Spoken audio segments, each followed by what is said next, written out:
Great, so let's dive in. Got 20 minutes to take us on a journey of what we're starting to see is coming next after decentralized, self-sovereign, reusable identity. I want to talk about this concept or idea that everything is going to be tokenized and how that is going to touch what we're doing in identity. Oh, I'm going too fast. My name is Katryna Dow. I'm the founder and CEO of Meeco. And we focus on providing infrastructure for our partners, typically financial institutions, telecommunications, government, with secure infrastructure to allow their customers to access, control, and exchange their data and their identity. So I'll touch on some of the things that we're starting to see in that confluence of capabilities that is coming from customer demand. So we're on track, we see, to a world where everything that can be will be tokenized. And if anyone has been working in the payment space, this probably sounds like Payments 101, this is really obvious, but I'm going to look at what some of the accelerators are from what's happening with digital money, what we're seeing around cryptocurrencies, what we're seeing around NFTs, what we're seeing around self-sovereign identity. The announcement, the keynote from Andre today seemed to be really coalescing to what would normally be an audience of enterprise specialists starting to think about the user, the individual. So what does that mean? So if everything can be tokenized, we have this idea that then everything can be uniquely identifiable. And if something is unique, it means that we can add a layer of value to that uniqueness. And that layer of value can be all kinds of things. It's very typical to think, oh, that layer is financial. It could be, but it could be everything from loyalty to access, to preference, to carbon offset, to a redemption of some kind of capability in a unique ecosystem, or it could be something that is a financial incentive. So the whole idea of tokenization, and this is really a big part of what's driving Web3. I heard an interesting podcast, I think from Chris Dixon yesterday, who was saying, you know, one of the hallmarks of Web3 is moving from these big platform players to community players, where it's actually how a community operates together and how that value is created and shared across the community. So there is this opportunity, if we get the design principles right, for us to create a more equitable environment for how we access and share value. And this is something that we set out to do almost a decade ago, writing a manifesto, imagining or describing what we now call Web3, or what we call this evolution of this tokenized world, where we could see the cooperation between networks or networks of networks could help customers, consumers, patients, students, citizens wake up in the morning with their job to be done, whatever their use case was, to achieve that in a way where they're actually directly part of that value chain. And what we are starting to see now is that we've got some language around that. This slide is too old, it's 2 weeks old, it's Web3. We saw Jack Dorsey make the announcement a week ago that we're on to Web5. Someone I saw change their Twitter handle to Web8. I'm not sure by the end of this conference what number we'll be at, but we're certainly moving on from Web2. And why is that important? Because one of the things that we're really challenged with now as we move into this evolution is that we're seeing this real binding of the physical and the digital. So our identity, our data is not just about that thing outside of us. It's not just the ones and zeros. It's what we're wearing on our body. It's the way we hold a device. It may be something that we've actually swallowed that may be monitoring our health or our well-being.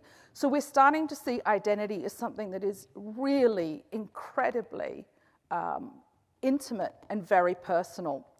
So we add to that this immersive, collaborative, experiential world that is emerging, and we'll start to live inside the technology. So this is going to be the most immersive, experiential technology that we have known to date. Where that is taking us will be an interesting journey. But part of what we are starting to see now is a convergence of technologies. Again, from the keynote earlier today, It was very exciting to see that to a large audience, but there are many people, people in this room that have been working to enable many of the things that were featured today over the last decade. Things that 10 years ago were bleeding edge, 5 years ago, well, maybe it'll work, and now we're starting to see mainstream. And what we're starting to see is this convergence of capabilities that need to be add-on to identity. So what we need to be able to do, and again, this was the theme earlier today in terms of this idea of a digital twin, is how do we create this environment to protect people, organizations, and things, and uniquely allow that individual, that device representing an individual to be part of the value chain associated with their identity and the job to be done. So we're starting to see that from a wallet perspective, that we've moved to this idea and adoption around decentralized identity or verified credentials. We're starting to see that consumers also want to be able to pay for things, access, track, and trace, and then have some kind of revocation. So we're starting to see the wallet needing to extend to be able to be multi-purpose, to do more than just the identity. We see the rise of verified credentials. I don't know if you just came from Christina's presentation on verified credentials. It was a packed room. It's fantastic, the work that she's been doing with OpenID Foundation. And we're starting to see that this is not a new concept. This is something that is already being embraced. But what we're starting to also see is that we need this consensus to instantly trust the handoff in a digital journey. And that's why we think that this is beyond just identity. Because when a customer, a citizen, a patient, an employee wakes up in the morning, it's generally not that they want to do something with their identity. They have some kind of outcome in mind. They want to book an airline ticket. They want to check into a physical place with work. They want to see their physician. They want to make a payment. And so it's those motivations around what their outcome is, where they may be challenged around their identity or some aspect of multiple players or multiple actors that are trying to fulfill that outcome. So what we see is we need this infrastructure to be able to enable an individual to be able to prove who they are, assert something in terms of credential, but also maybe to have some sort of exchange of value to transact or pay. And as we start to connect everything, we increase obviously the amount of data. It also increases the identity and security considerations. And I think that's something that's been a theme already today, is this trade-off constantly between privacy and security. If you ask somebody to trade off one for the other, it'll be convenience every time. If you say, would you like convenience with privacy on the side or security on the side, then it's, yeah, if I can have it all, I would love to have it all. So along with these changes, we're seeing that we have new security, and we have also new privacy considerations, and just seeing the last presentation on some of the interesting things that are happening around FIDO. It's how do we get this convenience factor in, but not at the cost of trading that off for an end user. So we're starting to see the fractionalization of everything. Monetary policy. So while technology is changing, we're also seeing money is changing. So this shift towards this convergence of change in technology, we're also seeing around financial regulation. And these are just 4 countries right now that are either talking about investigating or publishing papers on some kind of centrally backed digital currency. I was at Money 2020 a couple of weeks ago in Amsterdam.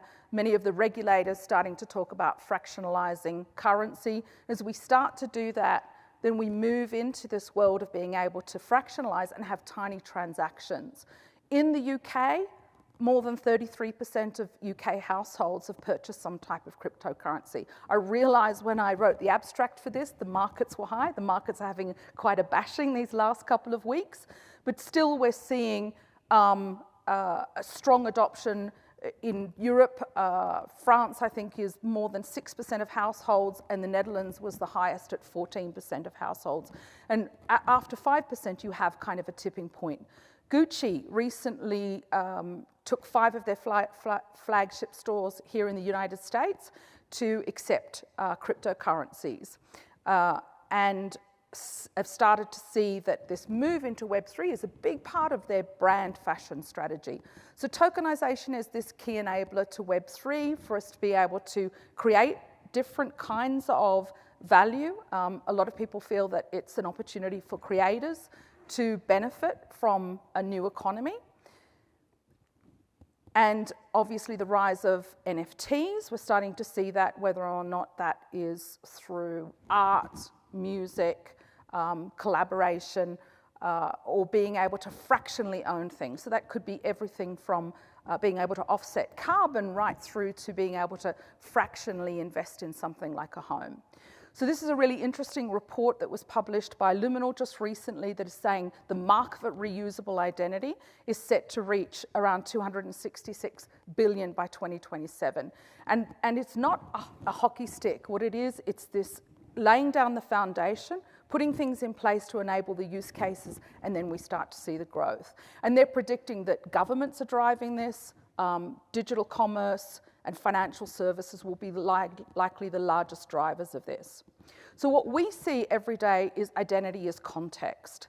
A reusable identity is a certain group of attributes in a particular context that should give me the ability to authenticate myself, be authorized to access a particular service. So here's an interesting service that's worth $2.4 billion. This is a very interesting addressable market, but it's kids. What are we doing to protect kids? This is Roblox. Look at their user base. So they're generating around $204 million of revenue per month, and the average user is under 13 years of age. This is a generation that understand tokens. This is a generation that have a particular user experience that we need to be designing for. Let's go back to Gucci. Last month, they said they would start taking cryptocurrency. A week or two ago, they said they would build a space inside of Roblox. So this is an iconic high-end fashion brand that has just moved its digital real estate into an environment for children. What are we doing to protect them? What are we doing around the ubiquitous welcome home? How are we protecting and thinking about what that perimeter is like when we're starting to merge everything where people want convenience, they want to be recognized, and we're moving to this zero-click world where everyone wants things to be completely frictionless, everything to auto-renew. So we're starting to see this movement between ledgers and networks, private, permissioned, and public. We've got to protect this digital twin, this private, the sovereign self. We've got to make sure that we have that security and privacy perimeter in place. But we may also need to bring aspects of that into a permission network for the job to be done. And we may also want the consensus of a public network to be able to make sure that we have somebody watching the watchers to make sure that that fidelity in transactions is there and that we've got some traceability. So I'd like to just take a few minutes to just talk about what we see as the 6 core foundations that need to be in place for this convergence of this tokenized world. We've been doing a lot of work on decentralized identity, verified credentials. We see that the add-ons to that are tokens and payments, but what do we need in place to have those things balanced off? So the first thing, if we really want to protect individuals and understand that identity is a particular set of attributes in a specific context, we need to be able to allow progressive disclosure. We've got to be able to hand off the minimum number of attributes for the maximum return. We need consent to be effortless and built in, and we need to start building some rules around that. And I think there may be a whole new market for if this then that rule or smart contracts around consent. If you're going to have zero-click subscription auto-renew capabilities with your coffee machine automatically ordering your pods, or your car knowing the right optimal time to get electricity to recharge and manage the payment for that, or your micro-insurance to only kick in when you use the car, then we need to be able to say, well, I don't want to have to think about the consent for that all the time. I really want to be able to say, oh, here's the right kind of consent model for me for this particular use case. The tokenization, I think, is the big shift in what we will start to see discussed here at forums like Identiverse over the next couple of years, and this merging together into the tokenization and the payment reward space.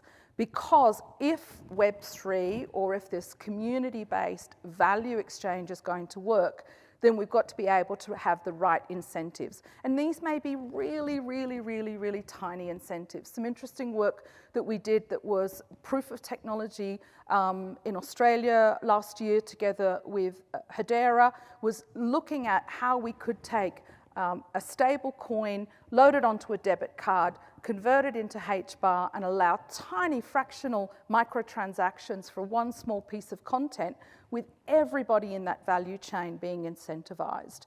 And so what we'll start to see is the ability to be able to prove who you are really quickly, do a very small transaction, but we've got to make sure that everyone in that value chain is incentivized appropriately. And if you do that, we need to be able to settle really fast. This is a critical aspect. If we're going to incentivize, then we also have to build in the trust around the treasury and the settlement, and that needs to be instantaneous.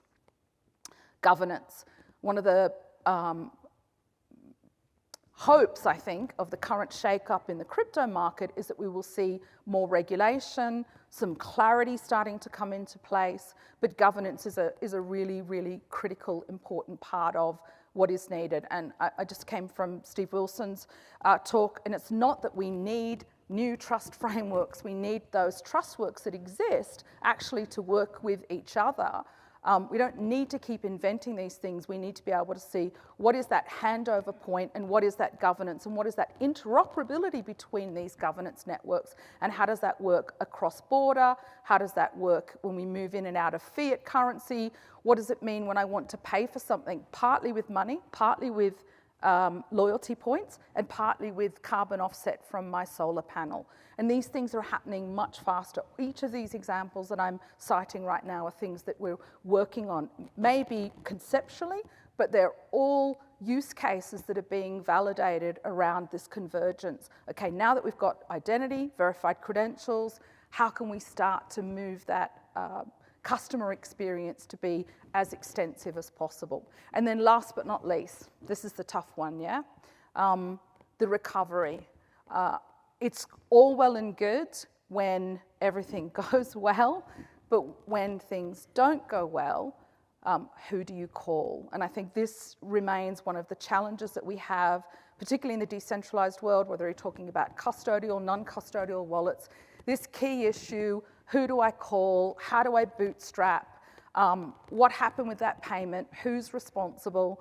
I mean, one of the complexities that we're seeing that we're working with every day is where you have multiple actors helping in sort of a concierge service, a customer go from being able to prove who they are, maybe starting with their bank, be handed off to a third party for the service that they want to initiate, and that may end up with another service provider experienced as a single journey. What happens when that goes wrong? Is it where the journey started? Is it in the middle? Or is it in the end? So I think this convergence is really going to test us to be looking at how we make this recovery experience much, much better. And what we see is if we can balance these 6 things, what we will start to do is have this convergence of working on the technology, working on embracing the regulation or the governance, along with new commercial models. And this is the opportunity. This is the opportunity. If we get it right as professionals to design environments that incentivize, that enable customers to come directly into the value chain, to participate in ways where they're actually incentivized, but they shouldn't have to trade off their privacy, their security as a result of that. And finding this balance between new business models, regulatory drivers, and getting the technology laid down, there's some really exciting challenges ahead. So, in a world where we see everything will generate some kind of tokenizable digital twin, our challenge, my challenge today, is to say, alongside your identity strategy, if you are operating in an environment where you will have customers that will be expecting an immersive, collaborative Web3 experience, what might that do to your identity strategy to start thinking about these things? All of these kids on roadblocks right now, these are probably your children, when they stop playing games and want to open a bank account, what's the digital experience they're going to expect? If they're used to trading tokens every day and they already have an experience of transacting in a particular way, what is that going to look like when they come into what we think is the real physical world, but for them will be an extension of their virtual world? So I think we've come a long way over this last few years around getting progress around putting customers at the center, reusable identity, self-sovereign identity, decentralized identity. Now, how do we start to add to that the ability for customers to create new forms of value, to be able to exchange that value?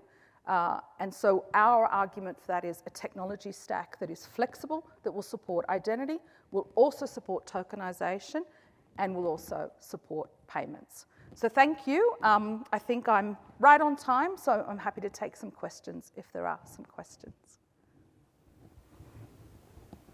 Yes? So, recently I was listening to a podcast and they were basically talking about the cost of, the example they brought up was Ethereum.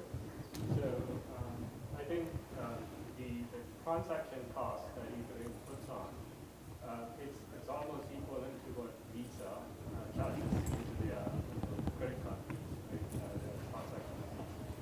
So we need always look at that value chain that you talked about here. It's equitable, but the underlying architecture and the way those are built, it just seems to like more of the money goes into the platform rather than to the users who are creating that. I think this is one of the possibilities of a big shift in Web3 is by being able to get these transactions. Sorry, I believe the gentleman is asking, at the moment, the cost of doing these transactions and also who wins. Is it the platform provider, yeah? And the key point is in being able to prove from a technology point of view that these microtransactions can reward each of the ecosystem players, because we know right now, sometimes using a debit card to make a payment for a low value item, the cost of doing the transaction is prohibitive, yeah? So the idea of being able to get these fractionalized transactions is so that there can be these micro incentives for everybody in that value chain. But that may not always be financial. I mean, there's some interesting work that we're doing at the moment where it's the opportunity for the customer to decide what kind of value they would like, and everything from loyalty to a mixed payment right through to offsetting their carbon, yeah? Which may be actually giving something into the transaction as opposed to taking something out. Yeah. And I think the work that we need to do now is to bring the financial regulators along to be able to make sure there's a clear governance around that evolution. Another question? Okay. Thank you very much. And I think over the next year, we'll be talking a lot more about payments and tokens alongside identity. Thank you.